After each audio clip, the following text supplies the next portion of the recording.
Toxic பீப்புளை எப்படி கண்டுபிடிக்கிறதுன்னு தெரியல. நல்லவங்களும் ஒரே மாதிரி பேசுறாங்க, கெட்டவங்களும் ஒரே மாதிரி பேசுறாங்க அப்படின்னு கன்ஃபியூஷன் இருக்கீங்களா? இங்க நான் சொல்ற 5 விஷயங்களை நீங்க கரெக்டா புரிஞ்சுக்கிட்டீங்கன்னா கண்டிப்பா நீங்க டாக்ஸிக் பீப்புள் யாருன்றதை நீங்க உங்களால கண்டுபிடிக்க முடியும். நம்பர் 1, நீங்க சொல்ற ப்ராமிசஸ் அவங்க கீப் பண்ண மாட்டாங்க. உங்ககிட்ட ஒன்று சொல்லுவாங்க, பின்னாடி ஒன்று செய்வாங்க. அதனால அவங்க கிட்ட இருந்து நீங்க கேர்ஃபுல்லா இருங்க. Number 2, problem maker, drama magnetic. இவங்க ஒரு சின்ன விஷயத்த பெருசு பண்ணி உங்க சந்தோஷத்தையும் கெடுப்பாங்க. அவங்களும் சந்தோஷமா இல்லாம எப்போ உங்களை சுத்தி சுத்தி வந்துட்டே இருப்பாங்க.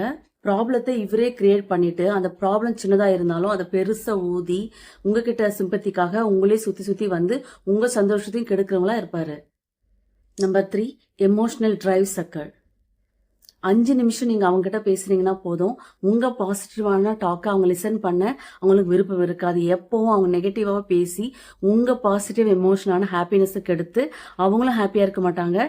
உங்க கூட எப்போ இருந்து உங்க ஹாப்பினஸ் கெடுக்கிறவங்களா இருப்பாங்க. எப்பவும் நெகட்டிவ் வைபோட இருப்பாங்க. Number 4, one way street. இது கிட்டத்தட்ட ஒன் சைட் லவ் மாதிரி தான். அவங்க எல்லாமே உங்களை டிபெண்ட் பண்ணி நீங்க மட்டும் தான் எல்லாமே அவங்க செய்யணும், அவங்க எதுவுமே செய்ய மாட்டாங்க, எல்லாத்துக்கும் உங்களை தான் டிபெண்ட் பண்ணிட்டு இருப்பாங்க.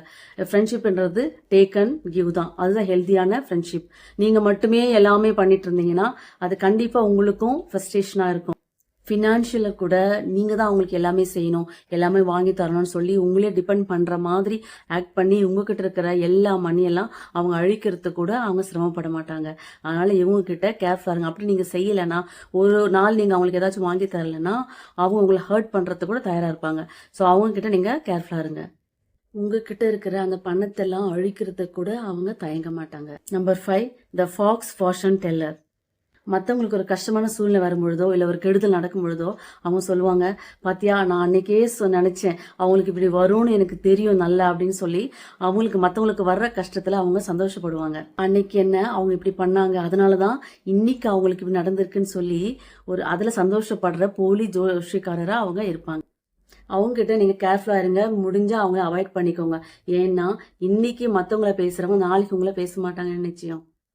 இங்க நான் சொன்ன இந்த 5 பேரும் கண்டிப்பா டாக்ஸிக்கான பீப்புள் தான். அவங்கள அவாய்ட் பண்ணுங்க, ஹாப்பியா இருங்க. முடிஞ்சா இது எல்லாருக்கும் ஷேர் பண்ணுங்க.